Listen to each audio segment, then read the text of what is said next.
might be interested in this because we're going to start out with like some algebra stuff. So maybe it'll work for you pretty good. Um, we're going to work with something called partial fraction decomposition. And part of our work is going to be starting out with some algebra. So let's see that in example A here. And really the only goal is to split this up into two fractions. Now what do I mean by that? Well, let's write this like this. And then we're going to factor the denominator. Now I'm hoping that you guys remember how to factor a quadratic. How's x squared plus x minus 12 going to factor? What's that going to work into? Plus 4 minus 3. Nice. Plus 4 minus 3. Now, because of these two linear terms in the denominator, I know that I can break that up into something like some number over x plus 4 and some other number over x minus 3. And our goal, at least in the short term, is to try and find those numbers a and b. Now, why do we care about this here? Well, we care about this here because if I were to be able to break this up into something like this, these are terms that you can integrate. What happens when you integrate something like 1 over x? What do you get when you integrate that? Do you remember? ln, yeah. So these terms can integrate with ln. So our goal is to get to there, to make it something more manageable. Now, the trick in this, there's a couple of ways we can do this. I'll show you both with this example. A over x plus 4 minus or plus b over x minus 3. By the way, a or b could turn out to be negative. Doesn't matter. But we'll just write it with a plus between these, and if they turn out to be negative, they're negative. Great. Let's multiply both sides of this equation by the lowest common denominator. So our LCD for us is really this term over here. It's x plus 4 times x minus 3. And that term is going to have to distribute itself here, here, and here. Now when I multiply the left-hand side of the equation, everything's going to cancel out. So I'm just going to be left with x minus 12 equals, well, on the right-hand side, the x plus 4 is going to cancel here, so I get a times x plus 4 plus b. How about a times x minus 3? My bad. Because the x plus 4 term is going to cancel out. Plus b times x plus 4. Like that. Now there's two ways you can proceed from here. It kind of depends on you. But if you look at this and say, okay, well, I've got a polynomial on the left side and a polynomial on the right-hand side, then I can kind of line things up a little bit. So let me do that. I'm going to distribute the ax minus 3a plus bx plus 4b. I'm going to kind of collect like terms a little bit. If you notice on the right hand side, I've got a couple terms that involve an x. Let's bring those together and factor out the x. And then after that, I've got a couple constant terms. These terms don't involve my x. So, all right, x minus 12. If I factor out the x from this term here, I'll have a plus b times x. And then likewise, over here, I'm just going to bring these two terms together and call it plus negative 3a plus 4b. And that's just my constant term. Now the reason I'm breaking these up into these two terms like this is that that's going to give me a system of equations that I can solve. For instance, even though it's not written, what coefficient is understood to be here in front of the x? 1. Oh, 1. So that allows me to equate these things. A plus b has to equal 1. So that's one equation. 1 equals a plus b. I need another equation, because if I have two unknowns, I'm going to need two equations. Does anyone see that other equation? Thank you. Negative 12 equals negative 3 plus 4b. Negative 12 equals negative 3a plus 4b. There's your system of equations. Now you're free to solve this any way you'd like. To me, what looks like it's screaming out pretty good would be to multiply both sides of this equation by 3 and then add them together. That would work out fine. Let me show you a different approach, and maybe you'll like that one better. But you do have to know this idea on how to equate these coefficients. There's some problems you just can't work around it. So are we okay with what we did here in terms of the setup? The setup's the big thing there. Yes? I'm confused how you got a plus b equals 1. On the left-hand side, I've got a polynomial. That polynomial is x minus 12. The coefficients of this polynomial is a 1. And then the coefficient there is a plus b. No, I appreciate the question. I really do. And I did likewise with the constant terms. Let's try this again a different way. And for that, I'm going to go back up to here. So, second method. Now you can solve this system of equations, that's fine. But let me give you another approach that I remember my Calc 2 instructor giving us, and I'm like, oh, that's awesome. So that other approach would be this. This equation holds true for any value of x. So there's a couple values, and it's getting a little cramped here. Let me come down here. X minus 12 equals a times x plus 3, or excuse me, x minus 3. Just giving myself a little bit more room. X plus 4. Is there a value of x that might be kind of helpful here that we could choose that would simplify something very nice? Gina, what do you got? 3. So, yeah, 3 and negative 4. So if I set x equal to 3, then on the left-hand side, I'll get a 3. I'll have a 3 here and a 3 here. But then I'll have minus 12 equals a times 3 minus 3 plus b times 3 plus 4. So I end up with minus 9 equals 0. So I'll just get rid of that, equals 7b. So b equals negative 9 over 7. So 1 down, 1 to go. The other equation that we can get would be to set x equal to negative 4. So let's do that. So this time we're going to put in a negative 4. So I'll have negative 4, negative 4, and a negative 4. Let's squeeze those in. That's going to be putting that into here. Minus 12 equals a times negative 4 minus 3 plus b times negative 4 plus 4. This term just drops out. It's 0 times b. That's nothing. Over here, I get negative 16 equals negative 7, negative 7a. When I divide both sides by negative 7, I end up with 16 over 7. The negatives cancel each other out.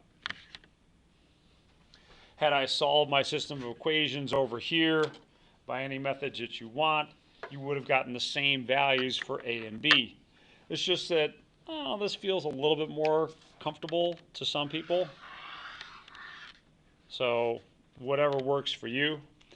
The final answer for us in this problem is this. We can decompose this into 2 fractions. Make sure you write the proper thing over the proper fraction.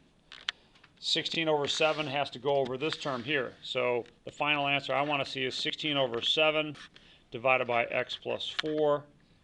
And you can do one of 2 things. You can put a plus and then negative 9 over 7 over x minus 3.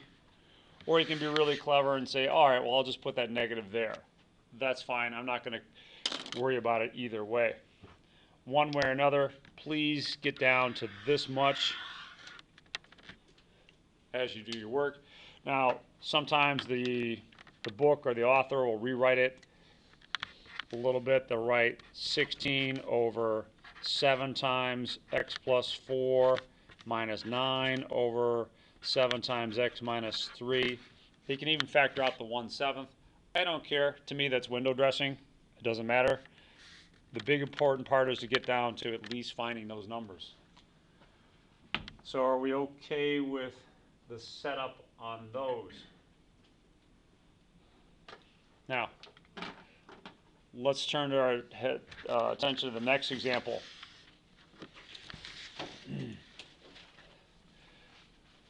That kind of thing worked because the degree in the denominator was bigger than the degree in the numerator. That's not the case for example B. In example B, these things are equal. So if you see that the degree in the numerator is greater than or equal to the degree in the denominator, you have to start out with long division. It's not a suggestion, it's not a if you'd like, it's you have to start out with long division. So let's do example B here. Let's see. We're going to divide this into this. Now it's going to be kind of a short problem in that regard. But you can't use synthetic division.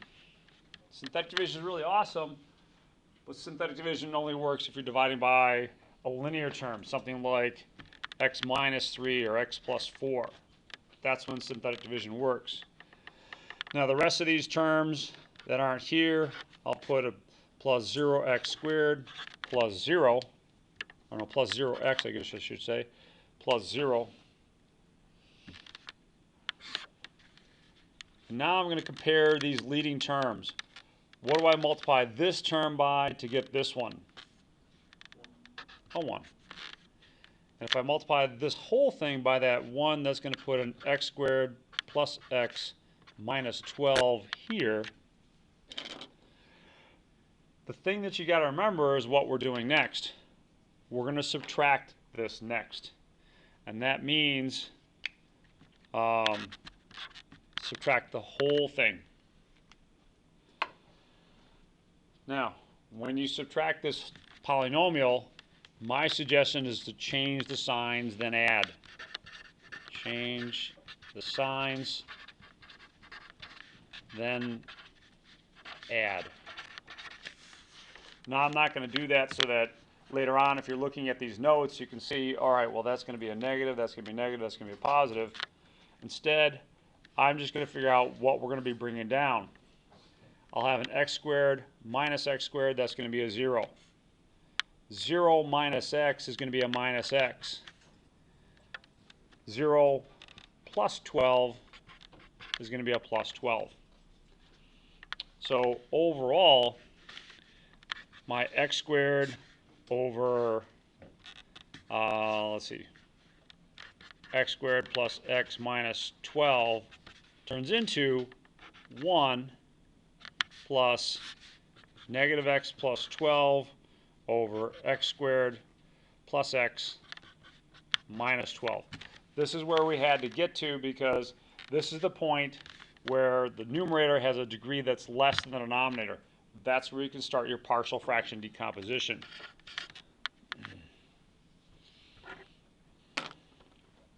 All right, we're going to do some more of these kinds of things to get started, or as we're going through this. So I'm not sure. Let's see.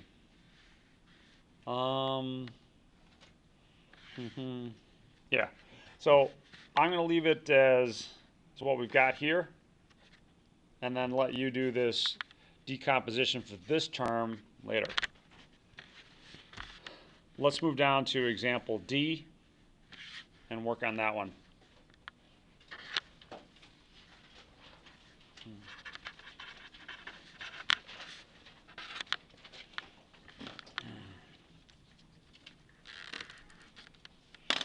So example D is just going to be kind of putting a couple of these things together. with some integration. 10x plus 2 divided by, and this is pretty nice, it's already factored for us, 3x plus 1 over x minus 1 dx. Now sometimes you can get lucky, and if you FOIL this out, you might be able to make a u substitution. I don't think that's going to work too well in this case. So we're going to do a partial fraction decomposition. It's going to look like this. 10x plus 2 over 3x plus 1 times x minus 1. And over here, I've got a couple fractions. Those fractions here are going to mirror the denominator terms to the left. A and a b, 3x plus 1, and x minus 1. Now there's a lot of choices as to how you order these. You could put the minus 1 term here, the 3x here. You can switch up a and b. So that's why when you're all done, I appreciate if you tell me what a and b represent and put them back in. Now, as far as this is concerned, let's take a look at this problem right here and see if we can't set it up a little bit better for ourselves. Our goal is to solve this for a and b. I'm just going to squeeze in this little something here. What's LCD mean? Yeah, lowest or least common denominator. The LCD for this problem would be what? 3x plus 1 times x minus 1. I'm going to multiply each of these terms by the LCD. So LCD, LCD, LCD. When I do that, these denominators are going to cancel either in part or in whole. So what's that going to give me on the left-hand side? 10x plus 2. Someone else on the right-hand side? 8 times x minus 1. Nice. Plus b times 3x plus 1. Now think through things for a second. Did you like that cover-up method, or do you want to solve a system of equations? Doesn't matter. We'll practice solving a system of equations on the back side of our handout. But for now, I don't know. I think the easy thing to do would be to pick a value for x that might make things pretty easy. Is there a value of x that would help us out? 1. Yeah, 1. So we're going to set x equal to 1. Set x equal to 1. When I do that, I'll get 10 times 1 plus 2 equals a times 1 minus 1 plus b times 3 times 1 plus 1. So let's put in that 1.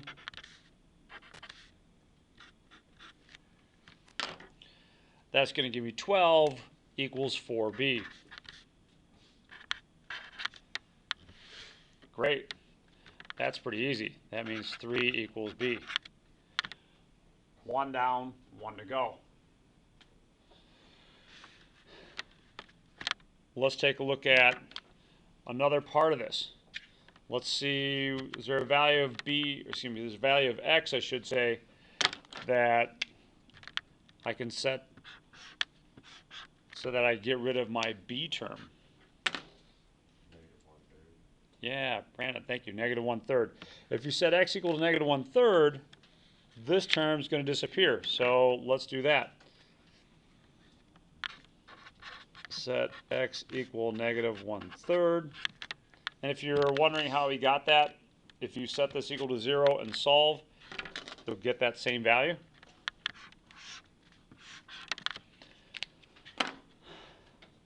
All right, so let's see here. On the left-hand side, we're going to get 10 times 1/3 plus 2 equals a times 1/3 minus 1 plus b times, well, eventually it's going to be 0, right? I'm just going to squeeze in a 0 there. Over here, I've got a negative 1/3 and negative 1/3 again. So that's going to give you negative 10 thirds plus 2 equals negative 4 thirds times a. Might want to clean this up a little bit. So if you're looking at that going, oh man, this problem's hard enough. You want me to figure out fractions too? Just a reminder, your calculator is well equipped to handle those fractions. You can do negative 10 divided by 2, or excuse me, divided by 3 plus 2. And then click math and answer the fraction. All right, so it's negative 4 thirds. Wow, didn't that work out pretty special? Negative 4 thirds equals negative 4 thirds a. So what does a equal? 1. A equals 1. Great, so we got b equals 3, a equals 1. Nice. Nice little milestone there in this problem. But please don't declare victory and go home. We still have some integration to do. So it's like, yeah, but we're not done. We did all that and we still have work to do. Yeah, unfortunately you do. Let's put those in. The a goes over here, the b goes over here. So my integral, 10x plus 2 over 3x plus 1 times x minus 1 dx can be decomposed into the integral of 1 over 3x plus 1 plus, or was it 3 over x minus 1? Yeah, 3 over x minus 1 dx. Whew. All right. Now we get to integrate. As a quick reminder and a polite reminder, recall the integral of 1 over u du is the ln of the absolute value of u plus a constant. Now if you're looking at that going, that's pretty close, and you're thinking, well, I'm going to have to make a u substitution to get there, that's fine. But I want to point out something subtle about u substitutions. If I did a u substitution here, if I let u equal, say, x minus 1, what's going to happen with my du term? What's my du term going to be? U equals x minus 1. What's du by dx? 1. So that means du equals dx. If you get a du equals dx term, then that means you can kind of integrate this like you would think. All right? That is, you don't really have to pause and do that u substitution. Because what's going to happen? Well, the 3 is a constant. I can take that out in front. This part of it, I'm just going to end up with 3 times the natural log of x minus 1. That's just like I would do if I was doing my u substitution. I just didn't really show all the work for that. Now this one's a little different. This one maybe you need to take your time with a little bit to do that part. So let's do a u substitution on that one. Again, maybe you can work around some of this stuff in your head. If that's fine, that's great. I do caution you to show at least some work. I get a little bit nervous when I see answers without work. So let's work on this one. Integral of dx over 3x plus 1. If you wanted to make your u substitution here, let's go ahead. U equals 3x plus 1. Du would equal 3 dx, or 1/3 du equals dx. Okay, so let me substitute into here. That's the integral of 1/3 du over u. The 1/3 comes out in front. let's see, I didn't mean to get that far ahead of myself. 1/3 the integral of du over u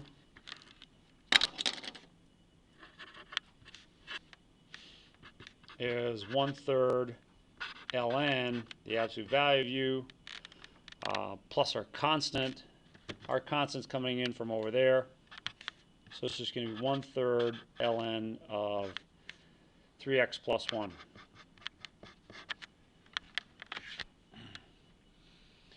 So all that kind of gets tied in together.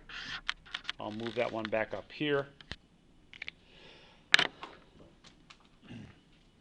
My final answer on that one is going to be 1/3 ln of 3x plus 1 plus 3 ln of x minus 1 plus your constant. Whew.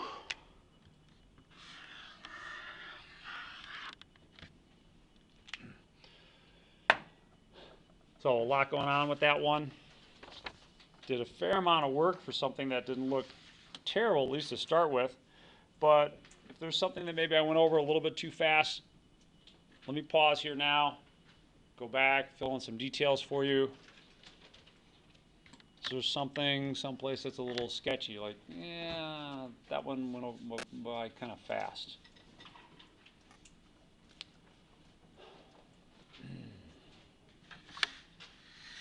All right. I have a question. Yeah, please. Let's get to the final answer again. So this part I just integrated in my head because the du substitution that I would make, u equals x minus 1, would lead to a du equals dx. So it can pretty much integrate like you would think. And since it's of this form, 1 over u du, I just said, okay, well, the 3 would be a constant out in front. I've got dx over this term. So my integral is going to be 3 from out in front times the log of that term. So I just, if you need to slow it down for yourself, that's fine. But these problems, as you see, can get kind of long. So I try and sprinkle in a few tricks here and there to help you get through them more efficiently. But I guess what I would caution you is, unless you're comfortable with these things, don't use those tricks. Do a u substitution and get it right. All right? I mean, they're nice for me, but they're not everyone's cup of tea. So if it doesn't work for you, that's fine. Just slow it down, break this up into 2 integrals, and do u substitutions for both of them. So, Thank you. yeah, appreciate the question. Anything else? All right.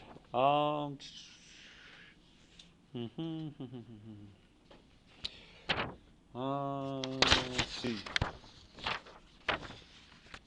Just kind of a quick note on example C. You'd have to do some long division to start with that. Why would you have to do long division on example C and we didn't have to do it on example D? The degree is bigger than the numerator. Yeah, degree is bigger than the numerator. Thank you, James. Divided by x minus 1 in the denominator. Yeah, you have to do that long division first until you end up with some constant over the x minus 1. So a lot of long division in front of you there.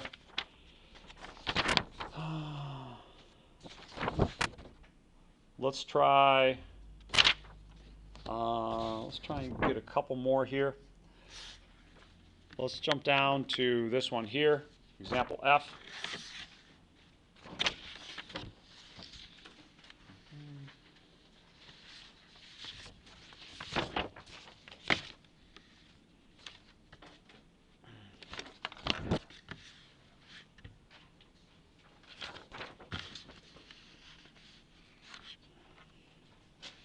So the reason I want to do example F is because you've got a definite integral on these. So not a bad idea to do an example of that. And then we'll flip over the back side and do some quadratic terms. X minus 4 over x squared minus 5x plus 6 dx. So just to kind of start with, x minus 4 over, we're going to do a partial fraction decomposition. Sometimes you can get away with U substitution, but sometimes it's a little bit too clever or just not feasible at all. How does this factor? All right, minus 3, minus 2. The order you put it in doesn't matter. That's going to give me an x over a minus 3 plus b. I said a over x minus 3 plus b over x minus 2. Let's play our little game of multiplying both sides by the LCD. The LCD in this case is just the denominator on the left-hand side. And I'll pause here for a second. Let you try and beat me to the punch. Write down how this cleans up after we've got rid of the LCD.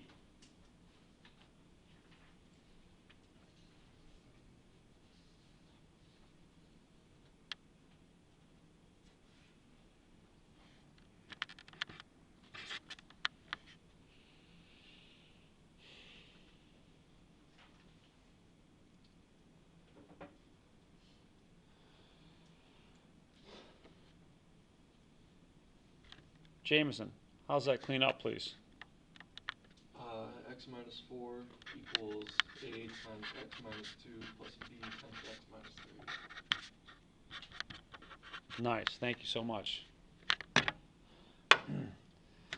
All right, I need to solve for a and b. Anika, are there a couple friendly values I could use to solve for a and b? All right, so we'll set x equal to 3. Set x equal to 3. We'll start with that one. That's going to be 3 minus 4 equals a times 3 minus 2 plus b times 3 minus 3. So let's put in all those values of x for us.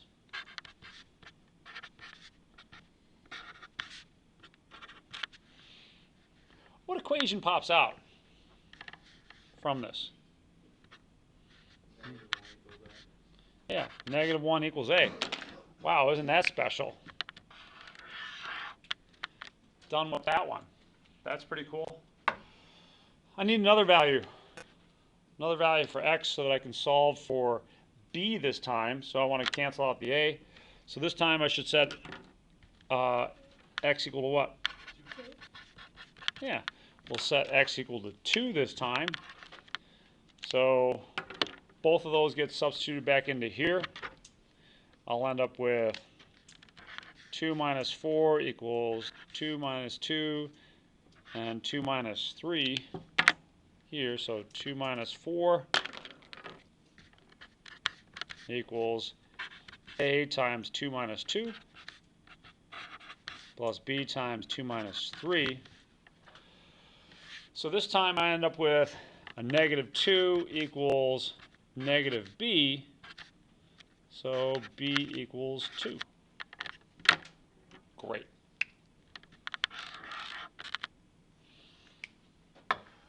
Looking good there.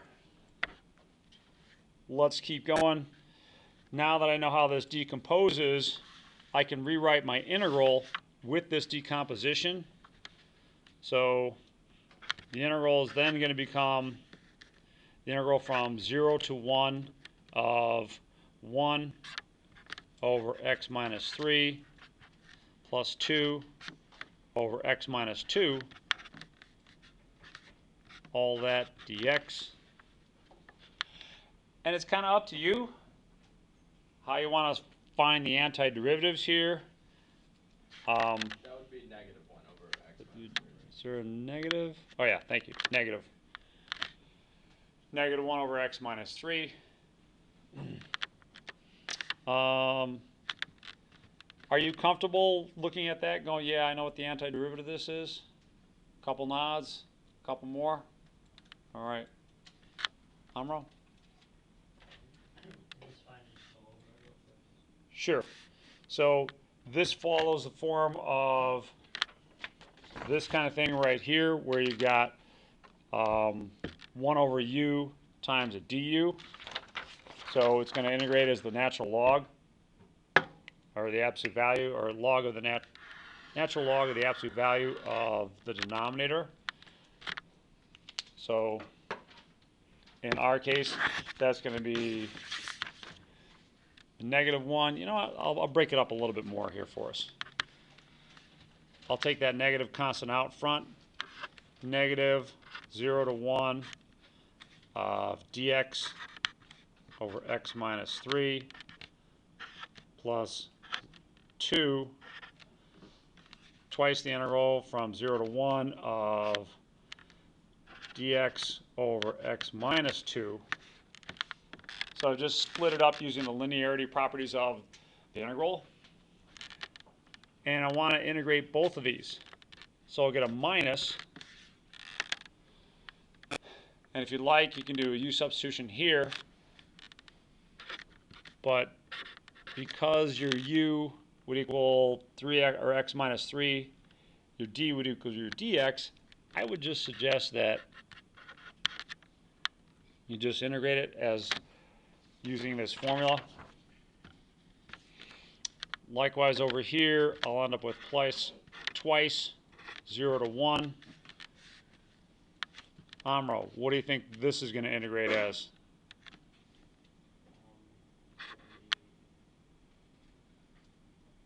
I asked for x minus 2. Ln of the absolute value of x minus 2. Okay. And now it's just a matter of substituting it in. Now, fortunately, we remember the absolute value here. A lot of times I don't bother to put that. I don't know, it's just laziness or forgetfulness, call it what you like. But here we really kind of need it. Because why would we really need it? Well, because if you put in a 1 or you put in a 0, you'll have a negative number here. You can't take the natural log of a negative number. Let's see what happens when we finish this one off. It's going to be negative of the ln of the absolute value of minus 2 minus the ln, putting in a 0 here gives me the absolute value of negative 3, plus 2 times ln of negative 1 in absolute value, minus the ln of negative 2 in absolute value. Now I'm not sure what you want to do about that negative. We can distribute that. That's going to be minus ln of 2 plus ln of 3 plus 2 times ln of 1 minus ln of 2. Let's see what kind of fancy games we can play. ln of 1. What happens with the ln of 1? 0. It's just a 0. So we can ignore that one entirely. We'll have a minus 2 times ln of 2. So I have minus ln of 2 plus ln of 3 minus 2 times ln of 2. These are like terms. Even though it's not written, it's understood that there's really a negative 1 out there. So you could rewrite this as ln of 3 minus 3 ln of 2. Just combining like terms there is all you're doing.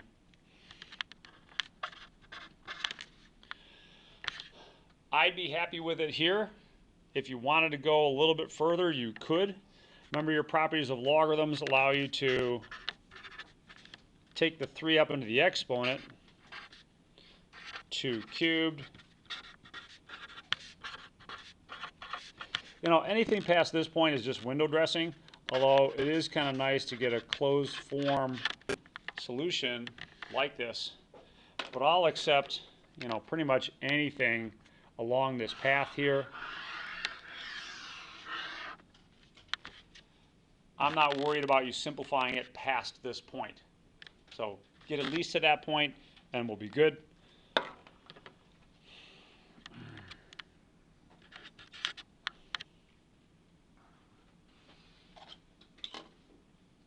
right.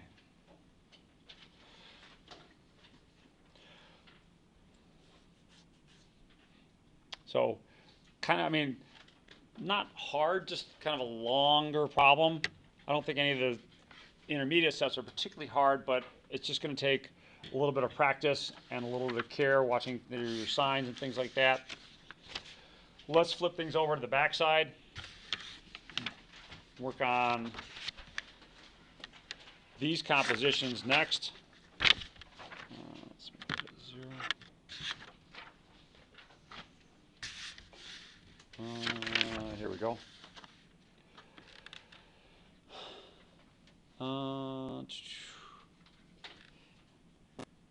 In the case where you have a repeated linear factor, then your setup's going to look a little bit different. Now, how is it that I have a repeated linear factor here?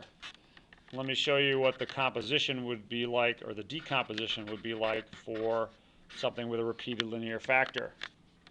You have this term in the numerator, negative 4x cubed plus 5x squared plus 8x minus 6 over x cubed times x plus 1.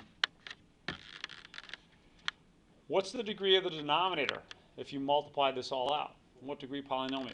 4. 4 is bigger than 3, so we don't have to do any long division. That's good. But if you have a linear factor that's repeated like this, here's how the decomposition would look. We'll do the a over x plus 1.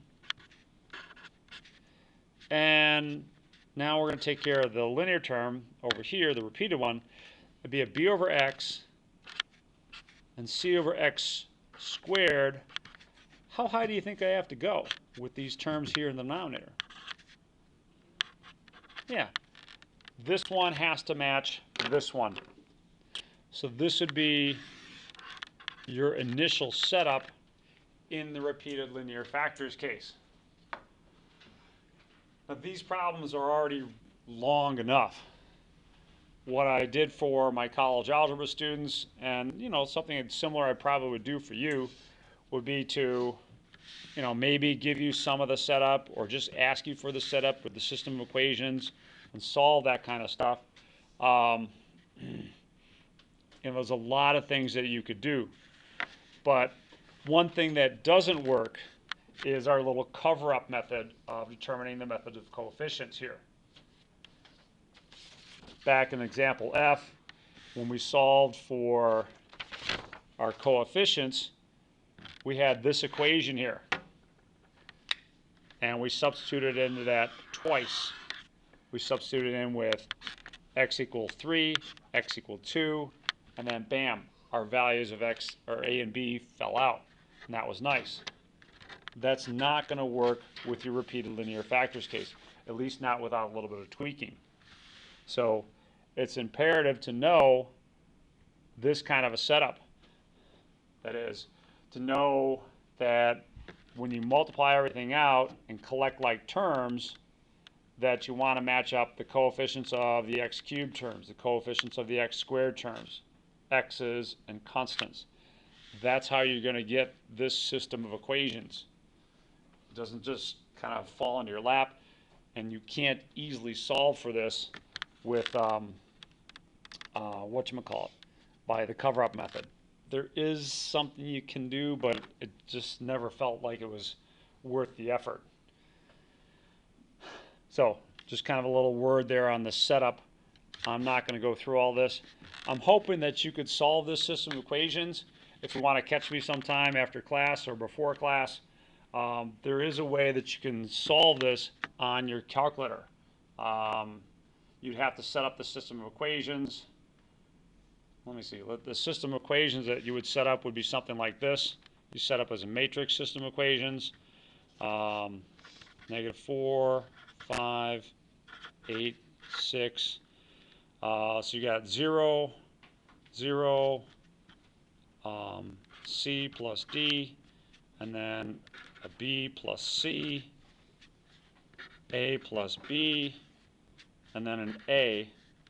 So all these are going to be coefficients, and you've got a 4 by 4 system of, well, yeah, 4 by 4 system equations, 4 equations and 4 unknowns. Let me see, where is it that you solve those things? There's a nice equation solver for you built into your calculator if you've got a TI. If you go to apps, then option number 9 is polynomials simultaneous system solver. You want to go down to the second option. And then you can put in 4 equations and 4 unknowns. All the keystrokes that I've used to get here are down here. When you've done that, click Next. It's going to ask you to enter your system of equations, and at this point, you're just going to enter in the coefficients. So for me, it would be 0, 0, 1, 1, 4, excuse me, 1, 1, negative 4, and so on. 0, 1, 1, 0, 5, and so on. And it's pretty nice. It'll solve it for you, just like that. So kind of a nice little feature that I might have forgot to tell my college algebra students. Oops, I hope you guys don't get too mad at me. All right, let's see. So here's kind of another example of that. The last one that I want to do is your prime quadratic factors. So this is another repeated linear factors case. Maybe not a bad idea to just practice this at home, see if you can't set up and find your own system of equations that should match this. So try this at home. Try at home. So start out with this, see if you can't come up with this. So you've got an answer there to check it with. When you have a prime quadratic, how come I have a prime quadratic here? Well, let's take a look at the denominator and see if we can't factor it. 2x squared minus x plus 4. Is there anything I can do to factor the denominator?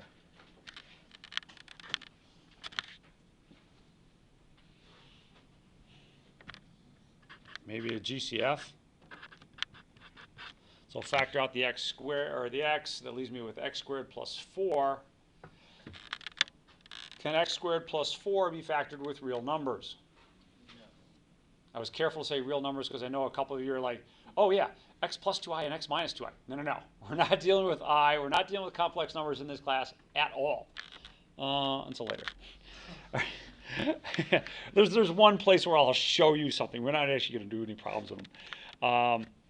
So that's your first step. Now, if you have a prime quadratic, then when you do your partial fraction decomposition, a over x plus, something over x squared plus 4, the relationship between numerator and denominator in your partial fraction decompositions is that the numerator degree is 1 less than the denominator degree. What's 1 less than a second degree equation? I'll wait while you pull out your TI. What's 1 less than 2? 1.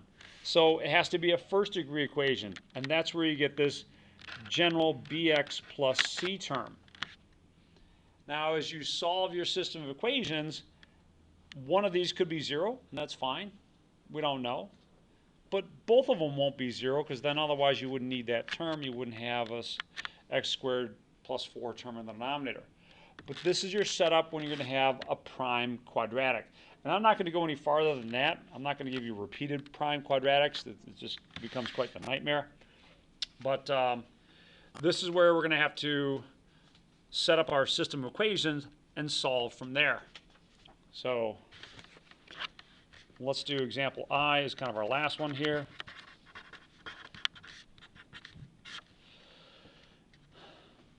So 2x squared minus x plus 4 over x times x squared plus 4 equals a over x plus bx plus c over x squared plus 4. We've got our lowest common denominator again. Is always going to be this term here on the left-hand side. So our LCD is going to be x times x squared plus 4. And let's just squeeze in that LCD, LCD, LCD in all of these.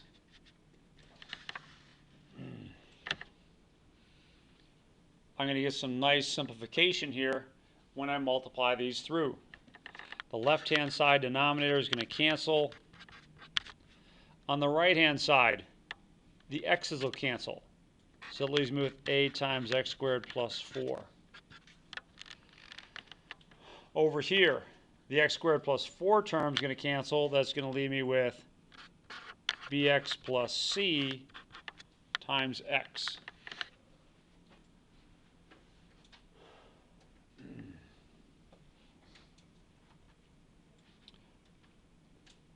Let's keep going. 2x squared minus x plus 4 equals ax squared plus 4a plus bx squared plus cx.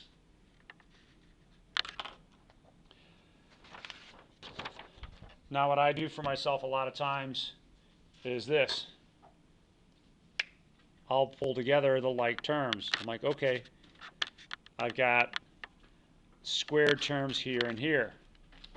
So if I pull these two together and factor out the x squared, I'll get 2x squared minus x plus 4 equals a plus b times x squared. That's what's going on with my two terms there. Are there any like terms that involves the next highest degree of x, which is an x? Not really. It's just cx. And then the last term, 4a. How come I wrote it like this? How come I didn't write 4a and then cx? Any suggestions? Just a whim on my part? I'm putting them in lowest, in descending order. I've got an x squared term, an x to the first term, and then a constant term. And I'm putting them in the same order that I see them on the left-hand side. So I should get some equations. And those equations are going to come from lining up the coefficients. So see if you can't determine the system of equations I want to write down from here.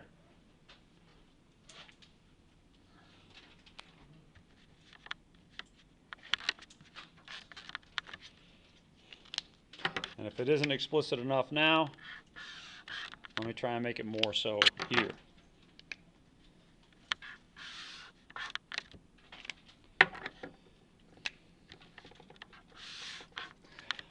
I don't think this is a system of equations that's going to require us to do anything particularly fancy to solve it.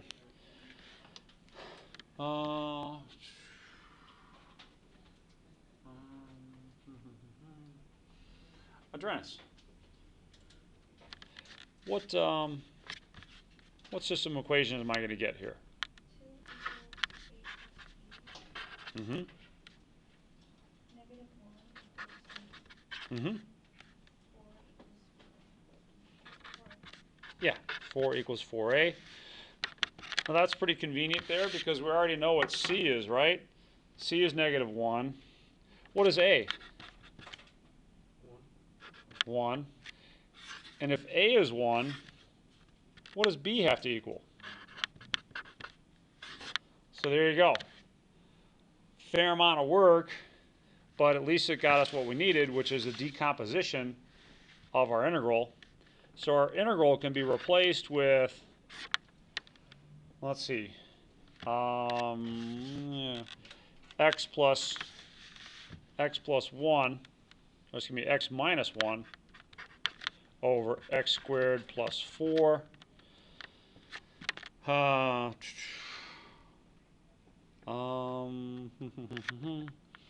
then plus 1 over x dx. And I'd like to tell you some good news about this, but I can't. There's still a little bit more work to do in simplifying this and finishing it up. So that extra work to do comes right here. If you look at this, still a little bit of a problem. But there is a workaround for this. And let me share that with you here. I'm going to write this as x over x squared plus 4 minus 1 over x squared plus 4 plus 1 over x, all of that, dx. That's really helpful. How and why? How and why is a good question. One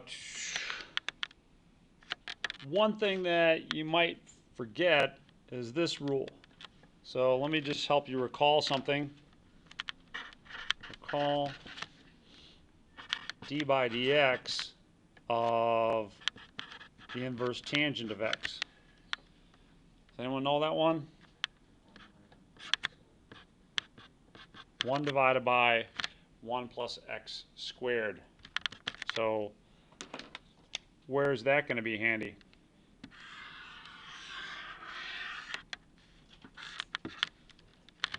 Remember, integration is the opposite of differentiation. So we can find the antiderivative of that with this much. What's the antiderivative here going to be? Yeah, ln, yeah, absolute value of x. Nice. What are you going to do with this one? How would we do that one?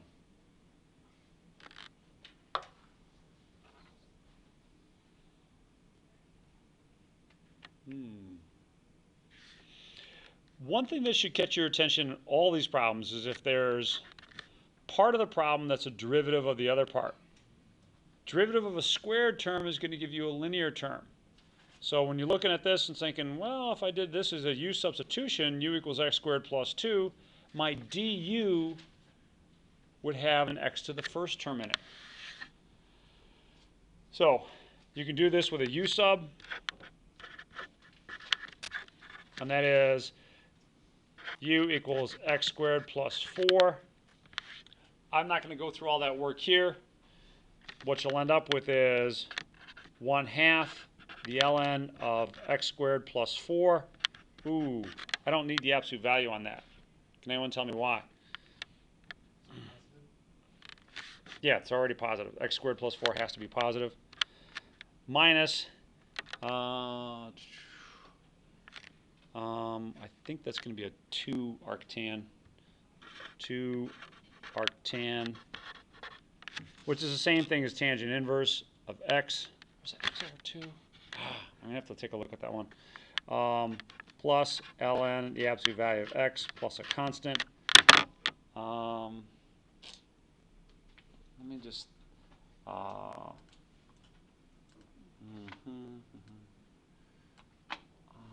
think about that last one there for a second.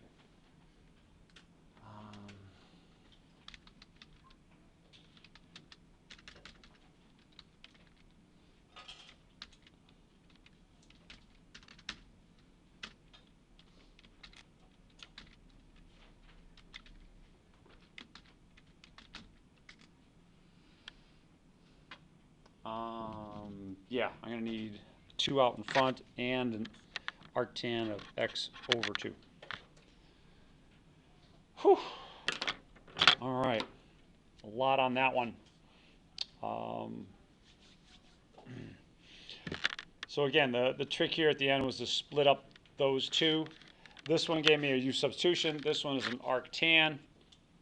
And if you're looking at that going, I don't remember the arctans, then the general formula for the antiderivative of 1 over a squared plus x squared dx is going to be 1 over a times the tangent inverse of x over a, or if you want to write it with your arctan notation, 1 over a times the arctan of x over a plus a constant.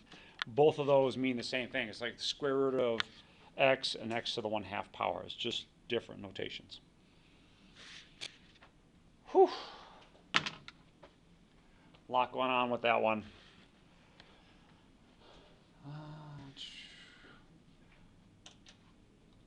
Any last thoughts on this one before I wrap it up? Don't put it on the test.